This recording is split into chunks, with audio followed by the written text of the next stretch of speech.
สบายดีน้องๆนักเรียนมื้อนี้อาจารย์จะมาแก้บทฝึกหัดต่อข้อที่5นะผ่านไปได้เกือบทิศไปแล้วนะเกือบ2ทิศละบ่ได้ออกมาแก้บทเลขให้น้องๆนักเรียนหมดทุกคนได้เบิ่งนะมื้อนี้อาจารย์จะมาสืบต่อแก้ข้อ5นี้ข้อ5นี้มันจะเว้าถึงเรือบินขับไล่คันหนึ่งบินด้วยความไว 1,800 กิโลเมตรต่อชั่วโมงตามเส้นโคจรวงมนนอนในณเพียงหนึ่งในอากาศจงคิดไล่รัศมีของเส้นโคจรและความไวมุมให้ความเร็วเข้าศูนย์ของเรือบินแมน100 เมตรต่อวิกำลังสองฉะนั้นมื้อนี้มาเบิ่งนำกันนะตอนนี้อาจารย์เขียนก่อนแล้วนะสิ่งที่เฮาฮู้นี่แม่น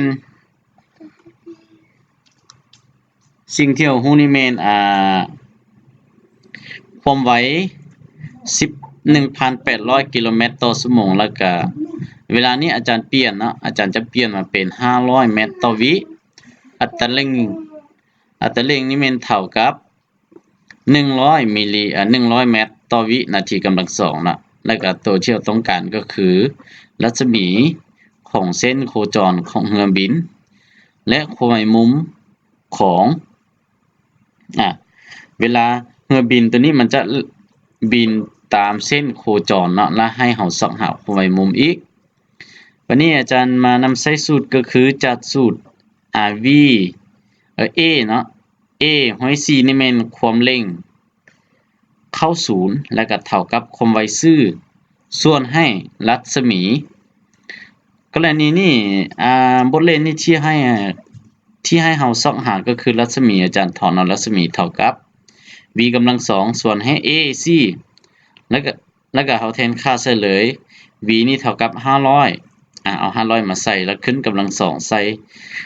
ความเร่งเข้าศูนย์นี่แม่นเท่ากับ100เอามาใส่แล้วก็เวลานี้500ขึ้นกำลังสองนี่พอดีออกอยู่250,000น่ะเอามาหารให้100นี่พอดีออกอยู่ 2,500 เมตรอันนี้แม่นรัศมีของวงโคจรหรือของเส้นโคจรแล้วบัดนี้ต่อจากตัวนี้มาแม่นเฮาส่องหาความไวมุมบัดนี้ส่องหาความไวมุมนี่มีเท่าใดความไวมุมนี่เฮาจากสูตรเลยจากสูตรก็คือสูตรตัวใด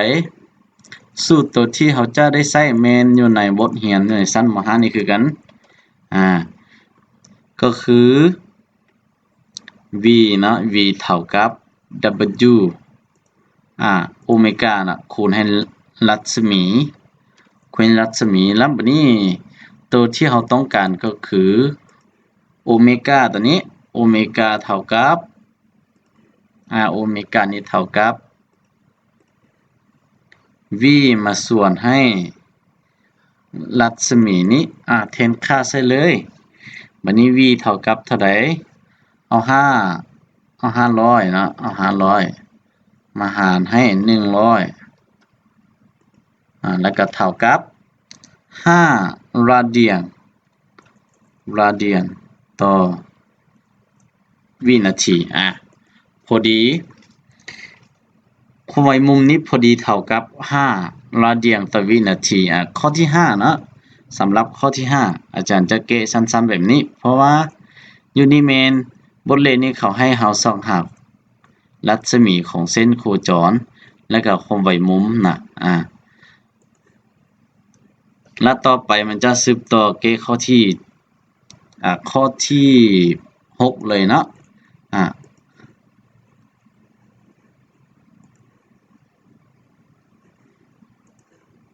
ข้อที่6นี่แม่น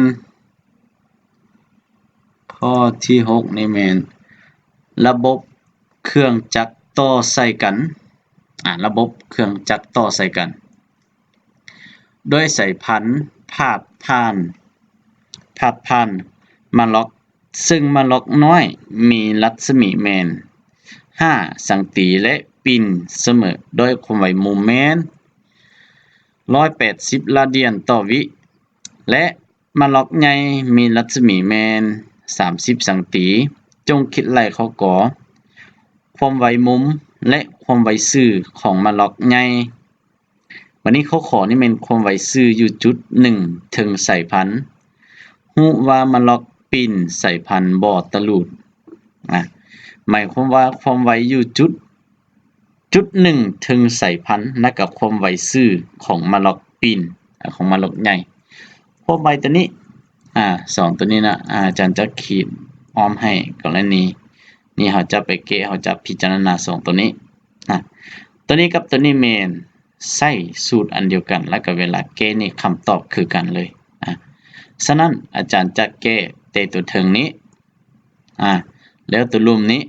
อาจารย์จะตัดออกเขาขอในอาจารย์จะตัดออกอาจารย์จะเกะเตเขากอความไวมุมและความไวซื่อของมาล็อกใหญ่ตัวนี้ซื่อๆนะกับข้อขอนี้ก็คือกันกับตัวเทิงนี้เวลาซอกหาก็มีเตซองหา v คือกันโอเควันนี้เราไปเข้าถึงบทเลขเลยเนาะสิ่งเฮาฮู้ก่อนบัดนี้นะทุกบทเลขหรือว่าสำหรับวิชานี้ทุกๆบทหรือทุกๆหัวข้อหรือว่าทุกบทเลขเลยที่เราเคยเห็นแล้วก็ที่เราอ่านไปเราต้องให้ฮู้ก่อนให้ฮู้เรือสิ่งที่เราฮู้ก่อนน่ะเราจึงไปเกได้ให้ฮู้ให้ฮู้นี่แม่นบทที่6นี่แม่นรัศมี R1 แล้วก็ความไวมุมรัศมี R1 รัศมี R1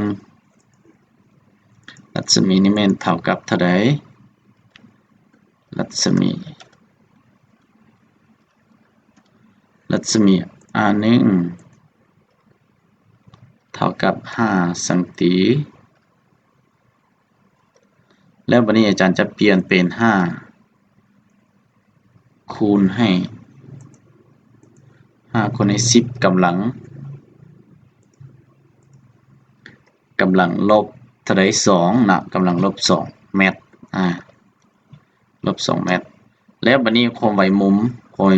อเมก้า1นี่แม่นเท่ากับ180ราเดียนต่อวินาทีแล้วก็ต่อไปแม่นรัศมีตัวที่2เนาะรัศมีตัวที่2นี่เท่ากับ30สังตีเมตรเราเปลี่ยนเป็นอาจารย์จะใส่เลขกำลังเนาะ30คูณให้10กำลังลบ1กำลังลบ2เมตรแล้วก็บัดนี้ข้อกอนี่มันให้เฮาซอกหาความไวมุมนะความไวมุมและก็ความไวซื่อความไวมุมนี้แสดงว่าซอกหาโอเมก้า2มีค่าเท่าใดโอเมก้า2เด้อมีค่าเท่าใดโอเมก้า2มีค่าเท่าใดแล้วก็ซอกหาความไวv2 คือกันv2 เท่ากับเท่าใดบัดนี้บทเลขนี้ให้ซอกหา2ตัวคือกันกับข้อ5นี้มีแต่ซอกหารัศมีแล้วก็สร้างความไวมุมแต่บัดนี้ข้อ6นี้ให้เฮาซอกหาความไวมุมแล้วก็ความไวซื่อความไวมุมนี่หมายความว่าบทเลขนี่หมายความว่ามาล็อกใหญ่กับความไวซื่อของมาล็อกใหญ่กับความไวซื่อของมาล็อกน้อยเท่ากันเพราะมันผ่านมาล็อกอันเดียวกันฉะนั้นตัวนี้อาจารย์จะมาเขียนเป็นย่อหน้าไว้เนาะเพื่อกรณีผู้เบิ่งละเพื่อบ่ให้สับสนอันนี้แม่นความไวมุม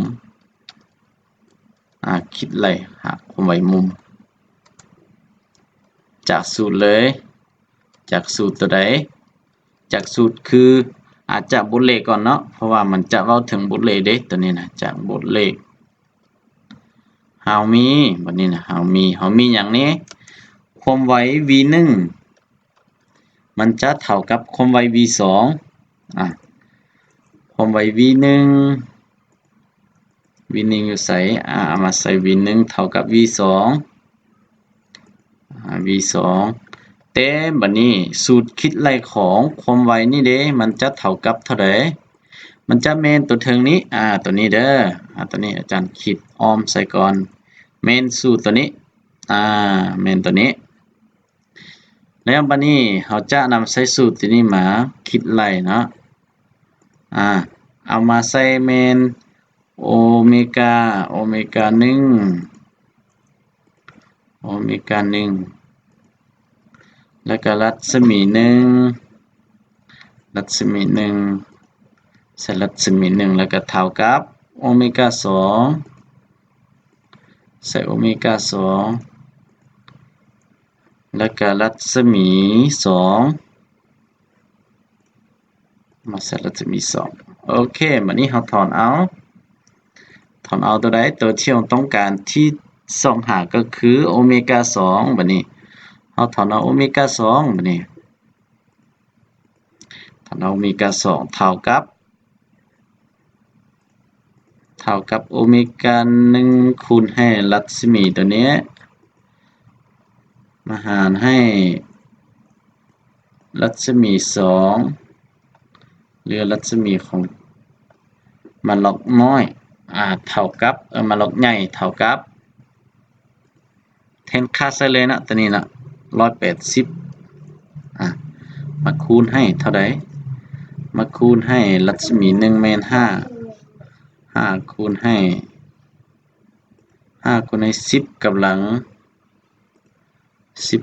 ลบ2มาส่วนให้30บัดนี้นะส่วนให้30คูณ10กำลังลบ2คือกันกำลังลบ2แล้ววันนี้เท่ากับเท่าไหร่เอามาเห็นเบิ่งอย่างนี้10กำลังลบ2กับ10กำลังลบ2นี่คัดกันหมดไปแล้วก็0ตัวนี้กับ0ตัวนี้อาจารย์จะคัดออกเลยถ้าเราบ่คัดออกมันก็ได้คือกันแต่อาจารย์คัดออก18นี่แยกมาได้3คูณ63 6 18แล้วก็บัดนี้6 3กับ3นี่คัดกันหมดไปอีกฉะนั้นตัวนี้ยังเหลืออยู่6คูณให้